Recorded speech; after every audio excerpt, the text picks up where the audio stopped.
Assalamualaikum warahmatullahi wabarakatuh. Halo semuanya, kembali lagi di channel Malam Misteri. Untuk cerita kali ini, ada sebuah kisah yang sangat menarik sekali. Sebuah cerita dengan judul Sundel Bolong Wulan Setyaningrum. Saya ucapkan selamat mendengarkan.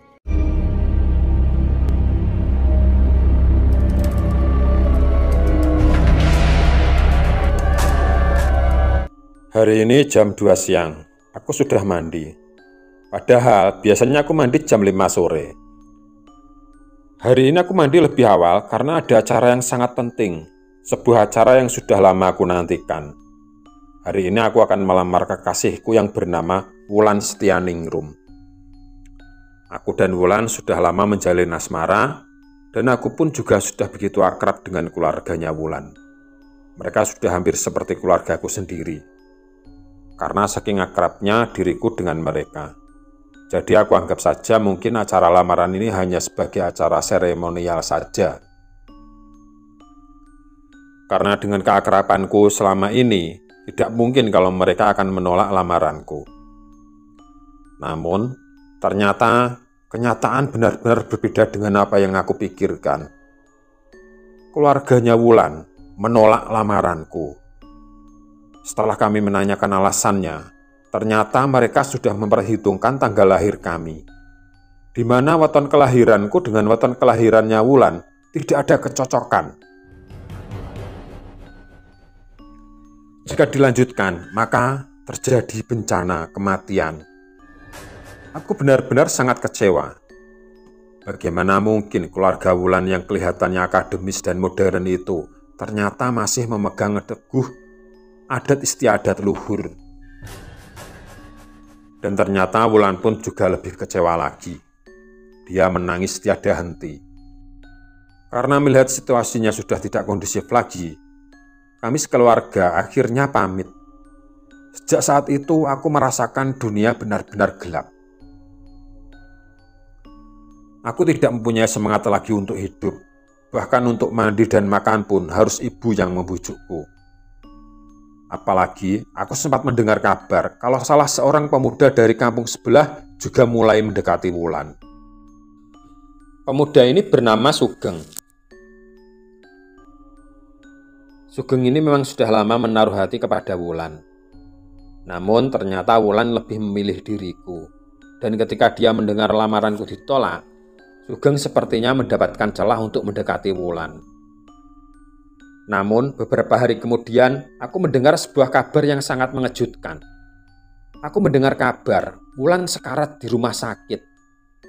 Dari kabar berita yang aku dengar, Wulan ternyata mencoba menghabisi nyawanya sendiri. Namun untungnya ketahuan orang tuanya dan langsung dibawa ke rumah sakit, dan nyawanya masih bisa tertolong. Karena kejadian itulah akhirnya, kedua orang tua Wulan dengan terpaksa merestui hubungan kami. Jelas mereka takut kalau Wulan akan mengulangi lagi perbuatannya. Aku merasakan semangat hidupku mulai kembali. Aku seperti manusia yang diberi kesempatan kedua untuk hidup lagi. Wulan yang aku kira tidak bisa aku dampingi, sekarang aku mempunyai harapan besar untuk mempersuntingnya. Tentu saja, kenyataan ini membuat Sugeng sangat kecewa. Harapannya untuk mempersunting Wulan akhirnya kandas. Namun ternyata Sugeng tidak putus asa. Dia tetap memprovokasi keluarganya Wulan jika hubungan kami dilanjutkan, maka bencana besar siap menanti. Sebenarnya keluarga Wulan juga sependapat dengan Sugeng. Namun ketika mereka teringat Wulan pernah hampir menghabisi nyawanya sendiri, akhirnya mereka tidak mau mengambil risiko itu. Mereka tetap merestui hubungan kami berdua. Singkat cerita, kami pun menikah. Walaupun ada banyak pihak yang mengkhawatirkan ketidakcocokan weton kami berdua. Dan entah mungkin karena ketidakcocokan weton atau mungkin hanya kebetulan saja, pada waktu acara pernikahan kami, di dapur ada dua orang yang terguyur air panas ketika sedang memasak. Dua orang itu mengalami luka bakar yang sangat serius. Banyak yang mengkaitkan kejadian itu dengan ketidakcocokan wetonku dengan istriku. Namun banyak pula yang membela aku kalau itu hanyalah kecelakaan. Tidak ada hubungannya dengan weton dan lain sebagainya. Namun pada kenyataannya, di hari-hari berikutnya, kesialan dan bencana terus menyertai kehidupan kami. 2 bulan kemudian, ayahnya Wulan meninggal karena kecelakaan tertabrak bis di jalan raya. Dan belum genap 100 hari kematian ayahnya Wulan, giliran ayahku yang meninggal karena tersengat listrik. Banyak orang yang akhirnya menganggap semua bencana ini adalah karena ketidakcocokan weton kami. Apalagi Sugeng, dia seperti mendapatkan celah untuk menghancurkan hubungan kami berdua. Walaupun kami sudah menikah, ternyata Sugeng tetap menaruh harapan besar ingin mempersunting Wulan. Dia terus memprovokasi keluargaku dan keluarga Wulan agar kami berdua bercerai. Karena jika dilanjutkan, bencana yang lebih mengerikan akan terus datang. Namun, keluargaku dan keluarganya Wulan tetap menyerahkan keputusan kepada kami berdua. Dan aku pun tetap bersikukuh tidak akan menceraikan Wulan apapun itu yang terjadi. Karena sekarang kami sudah menjadi sepasang suami istri yang sah. Jika aku menceraikan Wulan, maka aku merasa menjadi orang paling bodoh di dunia. Karena aku tetap mempunyai prinsip, tidak mungkin Tuhan kalah dengan adat istiadat, weton, tanggal lahir, dan lain sebagainya. Keteguhanku dalam mempertahankan perkawinan ternyata membuat Sugeng semakin gelap mata. Dia selalu menjelek-jelekkanku di hadapan semua orang kalau aku termasuk orang yang egois dan meremehkan adat istiadat leluhur. Pada suatu hari, aku dan Wulan berniat refreshing atau sekedar ingin menyegarkan pikiran. Kami berniat berwisata ke pegunungan. Di tengah perjalanan tiba-tiba ada yang menghadang mobil kami. Ada sekitar 10 orang lelaki tinggi besar, semuanya memakai topi dan masker. Mereka langsung membuka pintu mobilku secara paksa dan menarik istriku. Aku tidak bisa berbuat apa-apa karena ketika aku hendak melawan, mereka mengacungkan belati tepat di lehernya istriku. Mereka pun akhirnya membawa Wulan entah kemana. Aku segera melaporkan kejadian ini ke polisi dan pihak kepolisi pun langsung melakukan olah TKP. Namun karena aku tidak bisa menunjukkan ciri-ciri pelaku secara akurat, mulai dari berapa nomor plat motor dan lain sebagainya, akhirnya polisi agak kesulitan juga mengusut kasus ini.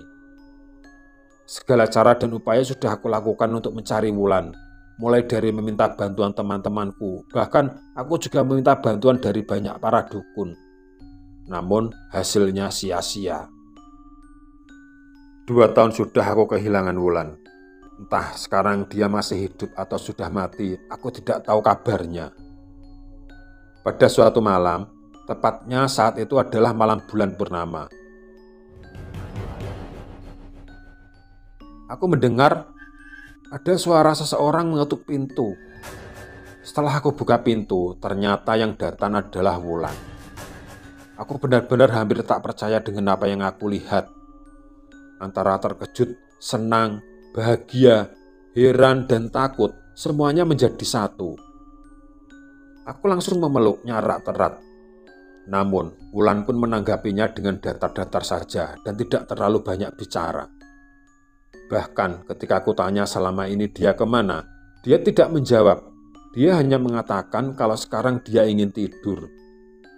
Walaupun aku merasakan ada hal yang sangat aneh pada istriku, namun aku tetap merasa bahagia sekali dan mulai menemukan semangat hidup lagi. Aku tidak peduli walaupun sekarang Wulan menjadi sosok yang pendiam dan tidak terlalu banyak bicara. Tetapi aku tetap bahagia dan menerima dia apa adanya. Pada suatu hari, Sugeng datang bertamu ke rumahku. Ya memang, semenjak kejadian Wulan menghilang, entah mengapa tiba-tiba Sugeng bersikap sangat baik kepadaku dan kami pun menjadi teman yang sangat akrab. Hampir setiap hari kami berdua selalu ngobrol di warung kopi. Dan kali ini sepertinya Sugeng ingin mengajakku ke warung. Begitu Sugeng datang, langsung aku suruh masuk saja ke ruang tamu. Aku pun menyuruh Wulan untuk membuatkan minuman.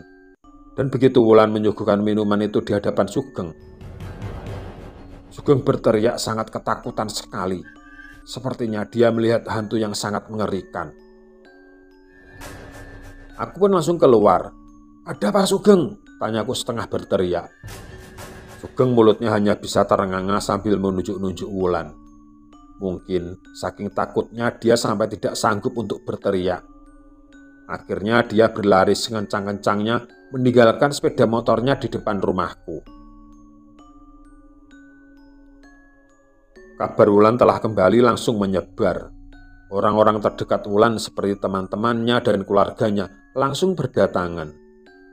Terlihat di raut wajah mereka kebahagiaan dan sukacita karena berjumpa kembali dengan orang yang mereka sayangi. Dan setelah Wulan bertemu dengan banyak orang itu, aku melihat Wulan sudah mulai bisa membuka diri dan mulai banyak tersenyum dan bicara seperti dulu. Dari hari ke hari, Wulan semakin normal. Dia mulai suka bercanda seperti dulu.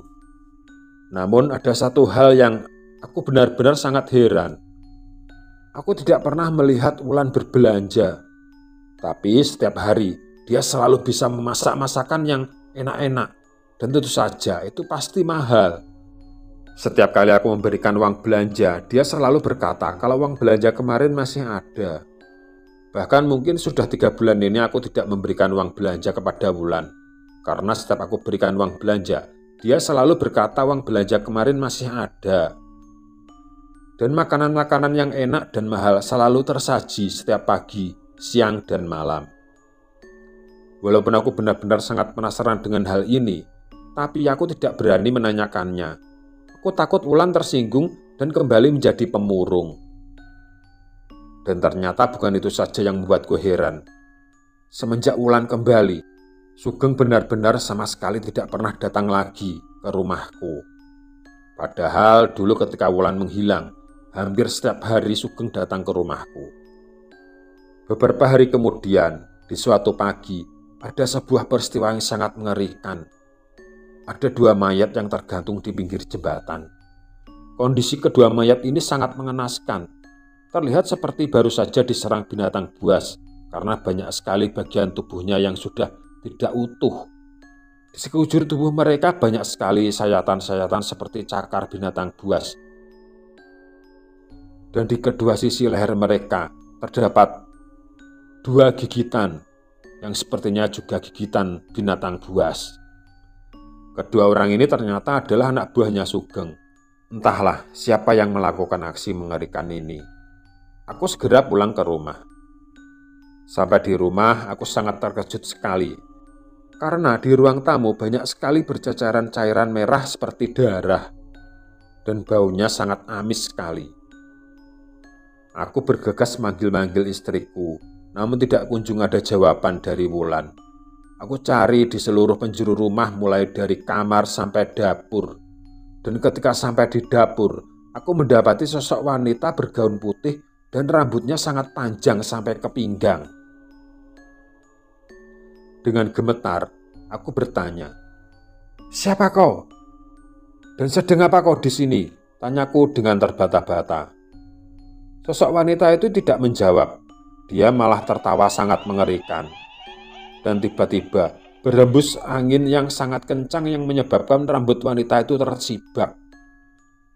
Begitu rambut wanita itu tersibak, terlihatlah punggung wanita itu berlubang dan mengeluarkan darah.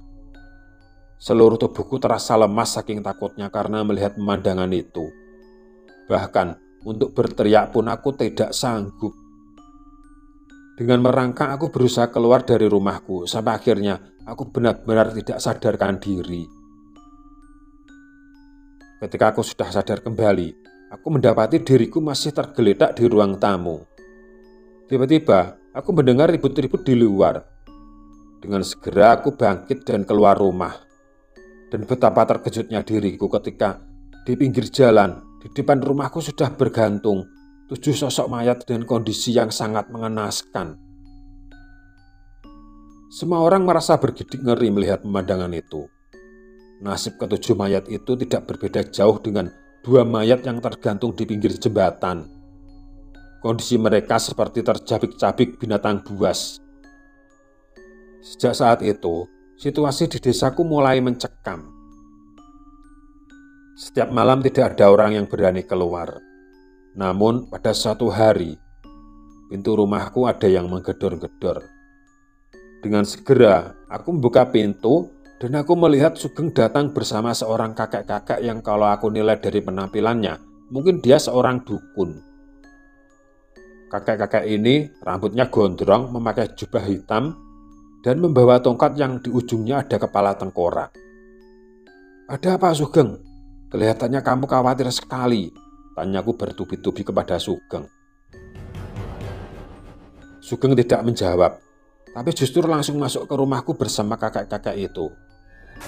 "Mana istrimu?" tanya Sugeng setengah berteriak. Aku terkejut mendengar pertanyaannya. Dengan serta-merta, aku balik bertanya, "Memang ada apa dengan istriku? Untuk apa kau mencarinya?" Dengan melotot Sugeng berkata, "Ketahuilah, istrimu itu sekarang bukan manusia. Percayalah padaku." Refleks aku langsung menampar mulut Sugeng. "Jaga mulutmu, Sugeng. Walaupun sekarang kita berteman baik, tapi kamu tetap tidak pantas berkata seperti itu." Sang kakek-kakek yang dari tadi diam langsung menengahi perdebatan kami. "Sudahlah, begini saja. Panggil istrimu jika kamu tidak percaya." Kemudian aku manggil Wulan. Beberapa saat kemudian muncullah Wulan dan berdiri mematung di hadapan kami. Tiba-tiba kakek itu mengeluarkan sebuah botol dari saku bajunya, kemudian dia minum. Namun tidak dia telan, tapi justru dia semburkan kepada Wulan istriku. Seketika itu juga Wulan langsung berteriak dan keluar asap yang mengepul. Dan beberapa saat kemudian yang tampak adalah sosok yang sangat mengerikan. Wulan istriku berubah menjadi sosok wanita berjubah putih, rambutnya panjang dan mukanya sangat pucat. Tiba-tiba, mata sundel bolong penjelmaan Wulan itu menyala merah. Kelihatannya dia sangat marah sekali. Dia langsung terbang menerkam Sugeng dan kakek-kakek itu. Kedua orang itu dijambak rambutnya dan langsung dibawa terbang entah kemana. Aku langsung mengejar dan mengikuti kemana Wulan pergi. Sampai di suatu tempat, aku mendapati Sugeng dan kakek-kakek itu sudah tergantung dengan kondisi seperti mayat-mayat sebelumnya. Sugeng dan kakek-kakek itu mati dengan kondisi badan tercabik-cabik.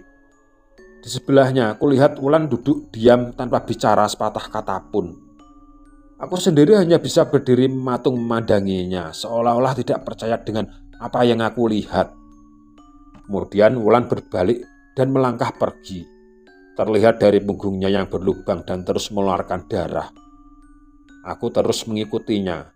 Lambat laun, langkah Wulan semakin cepat dan seperti terbang, sehingga aku tidak bisa mengejarnya lagi. Namun dari jejak tetesan darah yang menetes dari punggungnya, aku tetap mengikuti. Sampai akhirnya jejak tetesan darah itu menuju sebuah rumah, atau lebih tepatnya gubuk di tengah hutan. Dengan hati-hati aku buka gubuk itu. Di dalamnya aku lihat Wulan sedang menangis di atas pangkuan seorang kakek-kakek. Ketika aku melangkah masuk, kakek itu memberi isyarat kepadaku agar aku tidak bicara sepatah kata pun. Aku pun menurutinya sambil memandangi Wulan yang terus menangis di dalam pangkuan sang kakek. Beberapa saat kemudian aku lihat Wulan mulai tertidur. Sang kakek itu menggendong Wulan dan membaringkannya di sebuah tikar pandam. Aku belum berani bicara sepatah kata pun sebelum kakek itu yang memulainya. Kulihat kakek itu seperti mencabut sesuatu dari kepala Wulan, dan tercabutlah sebuah paku yang sangat besar. Paku itu kemudian dimasukkan ke dalam baskom yang berisi air kembang. Sang kakek terus merapalkan mantra, dan beberapa saat kemudian dia mengambil kembali paku itu dan menancapkannya ke kepalanya Wulan. Wulan masih tertidur sangat pulas. Kemudian sang kakek itu berkata, "Sebaiknya kamu mandi dulu, dan setelah mandi akan aku beritahukan semuanya." Aku pun menuruti kata kakek itu. Setelah aku mandi, aku duduk bersila di hadapan sang kakek. Sang kakek itu bercerita kalau 2 tahun yang lalu, ketika dia sedang mencari kayu bakar di tengah hutan, dia bertemu dengan sesosok sundel bolong yang sedang menangis. Pada awalnya, sang sundel bolong itu sempat heran melihat sang kakek sama sekali tidak takut melihat penampakannya. Sang kakek itu malah bertanya, mengapa sundel bolong itu menangis. Akhirnya, sang sundel bolong itu menceritakan semuanya. Kalau dia dulu sebenarnya seorang wanita yang bernama Wulan yang dibunuh oleh seorang lelaki yang bernama Sugeng dan anak buahnya. Dia berkata sangat rindu dengan suaminya, tapi dia tidak berani menemui sang suami dengan kondisinya seperti itu. Akhirnya sang kakek menolong sang sundel bolong itu dengan menancapkan sebuah paku yang sudah dicelupkan di air kembang yang telah disertai ritual-ritual semalam suntuk. Ketika paku itu menancap di kepala sundel bolong, lambat laun sundel bolong itu berubah menjadi manusia kembali. Setelah Wulan kembali menjadi manusia, dia baru berani menemuiku dan hidup denganku sampai sekarang, sampai akhirnya terjadi berbagai macam insiden yang mengerikan tadi. Kemudian sang kakek itu bertanya kepadaku, "Sekarang kamu sudah tahu semuanya. Apakah kamu masih mau menerima istrimu yang sekarang sudah bukan manusia ini?" Aku menghela napas panjang. Dengan mantap aku menjawabnya, kalau aku masih sangat mencintai Wulan, apapun kondisinya dan siapapun dia sekarang, aku tidak peduli. Yang penting aku bisa hidup bersamanya. Setelah aku berkata seperti itu, tiba-tiba Wulan terbangun dari tidurnya. Dan dia langsung memelukku. "Benarkah Mas yang kamu katakan itu?" kata Wulan seolah tidak percaya. Aku hanya mengangguk dan tersenyum kepadanya. Sang kakek kemudian berkata, "Baiklah Wulan, sekarang engkau sudah tahu sendiri kan kalau suamimu menerimamu apa adanya. Jadi kembalilah padanya dan jadilah istri yang berbakti." Wulan kemudian berterima kasih kepada sang kakek sambil tidak lupa mencium tangan sang kakek. Keesokan harinya kami pamit dan pulang ke rumah. Setelah kami pulang ke rumah, ternyata masalah belum selesai. Ketika Wulan menjadi sundel bolong dan membunuh Sugeng dan dukun kepercayaannya, ternyata anak buah Sugeng banyak yang menyaksikan dan mereka menyebarkan berita kalau Wulan adalah sesosok sundel bolong. Sejak saat itu, aku dan Wulan mulai dikucilkan dan tidak ada seorang pun yang berani bertegur sapa dengan kami. Sampai akhirnya, Wulan mengajakku untuk pindah ke kota untuk membuka lembaran hidup baru. Aku pun menyetujuinya dan kami pun berangkat ke kota dengan bekal seadanya. Sampai di kota, aku mencoba mencari kontrakan. Tapi ternyata semua kontrakan harganya sangat mahal. Dan aku merasa uangku tidaklah cukup. Namun, ketika aku membuka dompetku, aku sangat terkejut sekali. Ternyata di dalam dompetku ada uang yang sangat banyak sekali. Akhirnya kami bisa tinggal di sebuah kontrakan yang lumayan sangat pantas. Di situ aku mengadu nasib dengan berjualan mie ayam. Dan ternyata di luar dugaanku, mie ayam yang aku jual ternyata sangat laris. Para pembeli banyak sekali yang berkata kalau mie ayamku sangat enak. Padahal aku sama sekali tidak punya pengalaman memasak mie ayam. Entah kenapa mereka begitu menyukainya. Sempat terlintas di hatiku, mungkin ini ada hubungannya dengan istriku yang bukan manusia sembarangan. Tapi aku tidak mau membahas itu lagi. Aku tidak peduli. Yang penting sekarang aku sudah bisa membuka lembaran baru, bisa hidup bersama Wulan. Dan hari ini genap 5 tahun sudah pernikahan kami. Kami sudah dikaruniai seorang anak yang lucu. Dan walaupun aku sadar Wulan itu bukan manusia seutuhnya, tapi kami memiliki anak yang normal dan pintar. Dan kami sekeluarga bisa menjalani hidup normal selayaknya manusia pada umumnya. Sekian untuk kisah kali ini. Bagaimana menurut kalian tentang kisah ini? Tulis komentar kalian di kolom komentar. Dan semoga apa yang sudah saya sampaikan dalam kisah ini dapat dijadikan pembelajaran untuk kita semua. Jangan lupa komen, like, dan subscribe. Sekian dan terima kasih, semoga bermanfaat. Wassalamualaikum warahmatullahi wabarakatuh.